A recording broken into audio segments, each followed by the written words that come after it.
Olá, vamos então para a nossa próxima videoaula do nosso curso de filosofia. E hoje nós vamos falar dos pré-socráticos. Bom, os filósofos pré-socráticos foram os primeiros filósofos do Ocidente. Tales de Mileto, considerado, o primeiro filósofo, ele não se conteve com as explicações cosmogônicas fornecidas pela mitologia grega para explicar a origem de tudo.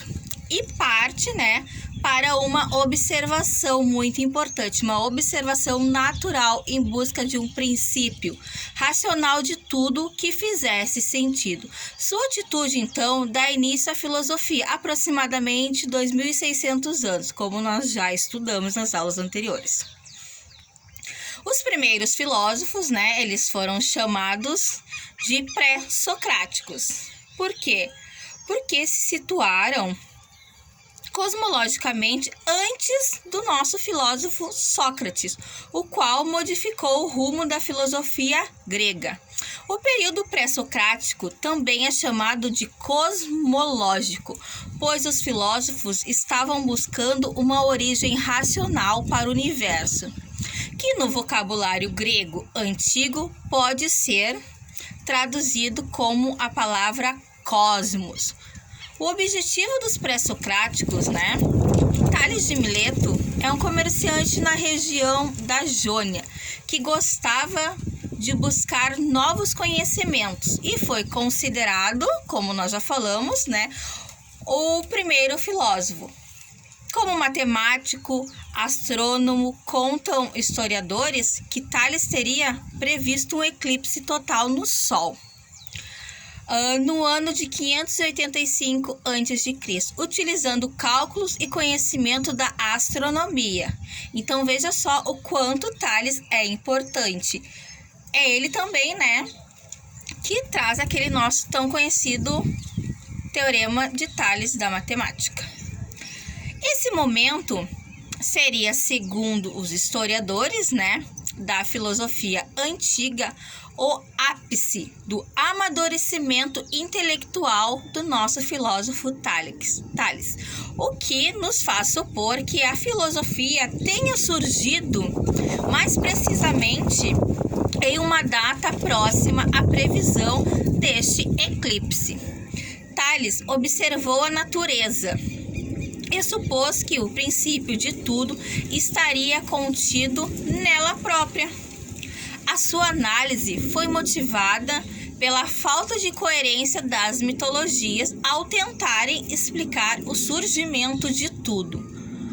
Como com histórias fantasiosas que envolveriam deuses e titãs, as observações de Tales o fizeram supor que o princípio de tudo, então, seria a água, pois notou que essa substância está presente em todas as formas de vida. A atitude de Tales, então, colocou um posto de primeiro filósofo e também fez proceder filósofos que impulsionou os estudos para vários outros pré-socráticos, os quais, assim como Tales, queriam descobrir o que? A verdadeira origem do universo. Todos eles buscavam uma origem na própria natureza, com base na observação empírica do meio em que se viviam. Essa atitude, então, fez com que o ser humano fosse parando aos poucos de acreditar nos fenômenos naturais, poucos conhecidos, a intervenção divina e forças sobrenaturais.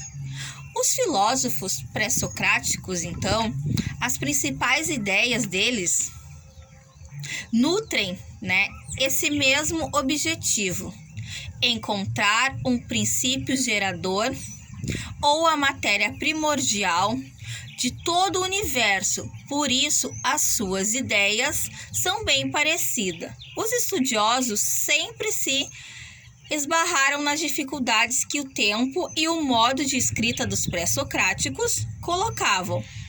Não há como fazer um estudo aprofundado de um filósofo pré-socrático, pois as obras são escassas e fragmentadas, porque, né, naquela época assim não se escreviam livros que nem a gente faz agora.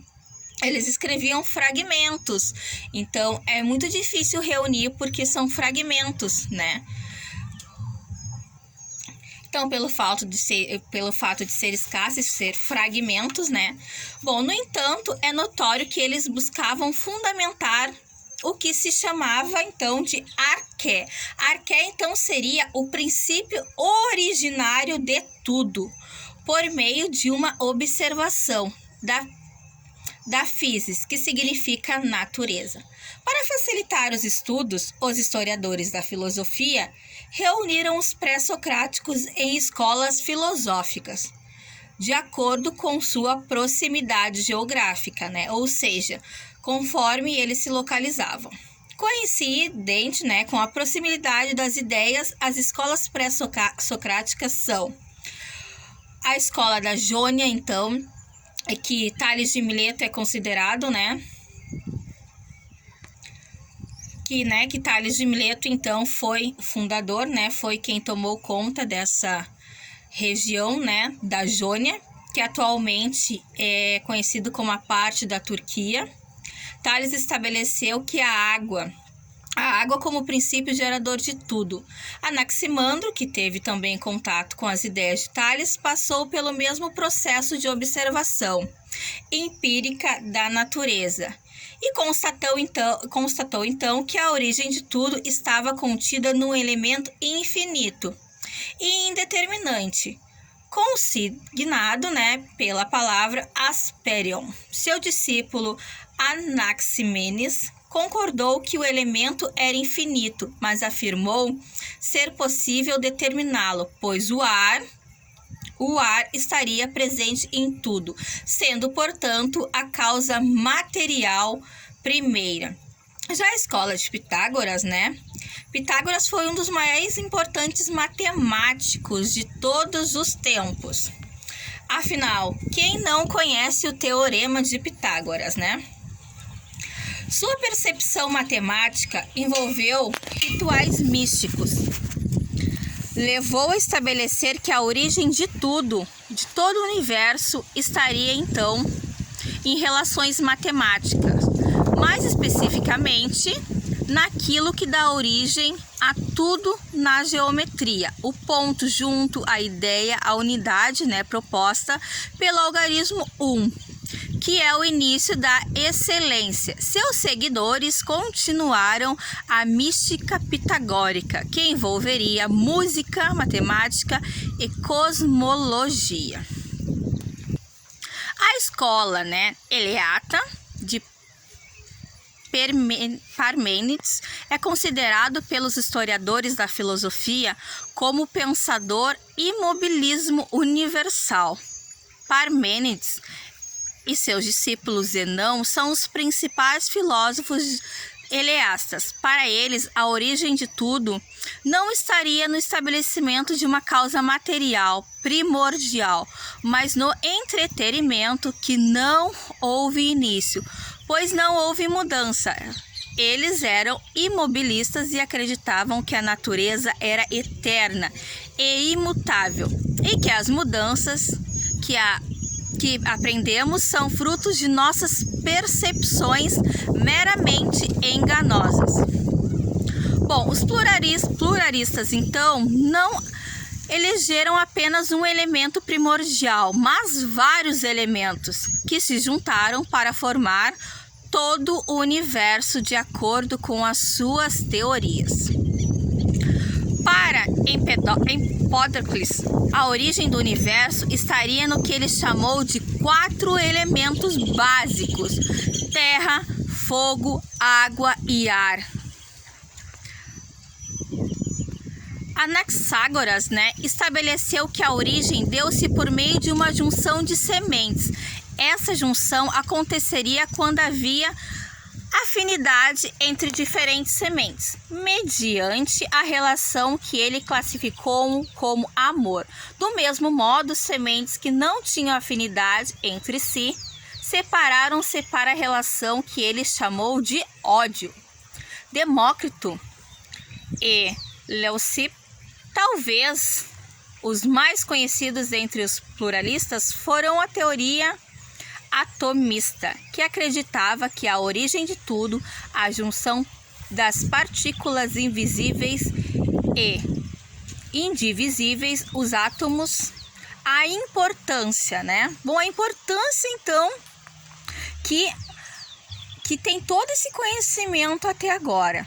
Mas qual é a importância, então, dos pré-socráticos? Hoje a ciência e a tecnologia são muito desenvolvidas.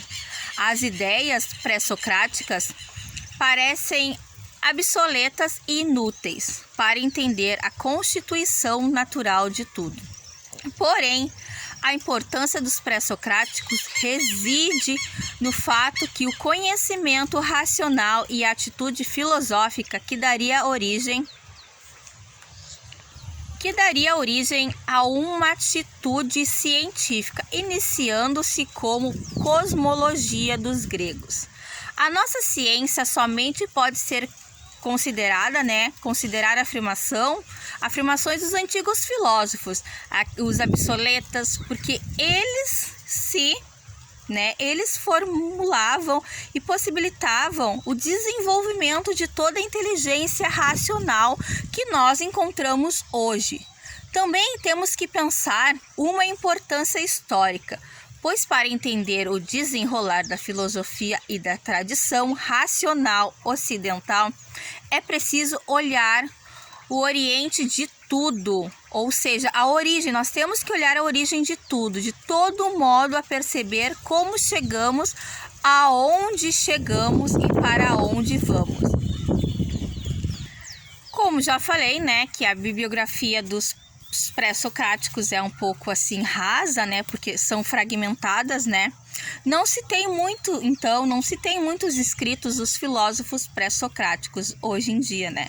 O que se tem, como já falei, são fragmentos escassos e muitas vezes com desconexos, assim. Os historiadores da filosofia, eles reuniram os pré-socráticos e, como eu já falei, né, em escolas para atender os seus escritos. Bom, nessa escassez deve-se principalmente a ação do tempo e da humanidade, que, vamos supor, por meio de enchentes, furacões, tempestades, incêndios, acidentes e incêndios, né? Então, foram se perdendo muitos documentos históricos da Grécia Antiga. Estima-se, né, que muitos escritos perdidos, por exemplo, né, no incêndio da biblioteca da Alexandria. Outro fator que dificulta o entendimento é as reuniões da bibliografia dos pré-socráticos e o fato que eles não escreviam tendo em vista a publicação, como fazemos hoje, né? Então eles escreviam, né? A grande maioria dos escritos dos períodos não possuíam títulos, né? Sendo esses, né, delimitantes sobre esses assuntos relacionados à cosmologia, à matemática, à música, à astronomia ou qualquer outra ciência que já fosse cultivada naquele período. Então, como você, né, pode observar, né, nós começamos as nossas aulas falando sobre o significado, a significância, da onde surgiu o surgimento da filosofia, do significado da palavra filosofia, do quanto ela é importante. Seguimos então nos mitos, que lá no começo de tudo as pessoas recorriam aos mitos para explicar determinadas coisas, né? Fomos vindo, estudando, percebendo que passaram-se então dos mitos para então alguns filósofos que acreditavam naquela época que os mitos explicariam tudo, que os deuses explicariam tudo, então passaram a começar a se questionar sobre o porquê. Tá, mas é a deusa mesmo? Mas o porquê disso? Mas o porquê que as flores morrem, que as flores nascem, que as crianças? O porquê chove? O porquê não chove? O porquê tem enchente? O porquê tem seca? Então foi a partir dessas percepções, dessas questões, que eles começaram então a se perguntar, a se questionar cada vez mais, gerando então o nosso pensamento mais filosófico, aquele pensamento mais crítico, gerando então aquela sabedoria e aquela definição então que qualquer pessoa pode ter contato com a filosofia, qualquer pessoa pode filosofar, desde que essa pessoa seja uma pessoa crítica, que ela escute, que ela perceba as coisas ao seu redor, as coisas do mundo, mas que se questione, se julgue aquilo, então não fique só naquele dito pelo não dito. Depois estudamos então os pré-socráticos, o surgimento deles, a importância que Tales teve nessa nova fase dos pré-socráticos. Os pré-socráticos esses que vêm, antes do nosso filósofo Aristóteles, então, que foram, os fundadores das escolas, uma das escolas, Jônia ali, entre outras que eu citei aqui, o quanto foi importante a abertura dessas escolas por regiões que eles moravam, pelo fato de que ali eles conseguiam passar um pouco de conhecimento retido, e era isso mesmo que eles queriam passar um pouco do conhecimento que eles tinham. Eles acabavam escrevendo também muitas coisas, outras coisas não. Muitos dos nossos escritos, como eu falei, não tem, são simplesmente relatos. Então não temos que nem hoje em dia um livro feito pelo Tales de Mileto. Não se existia, são fragmentos. Então todos esses nossos escritos são fragmentos juntados de diversas junções, fragmentadas de cartas, de textos que foram utilizados no decorrer de todo esse processo. Então você preste atenção o quanto nós devemos ser gratos pelo fato de todo o ocorrido lá atrás nos levar a todas as ideias, todas as percepções críticas que nós temos hoje em dia.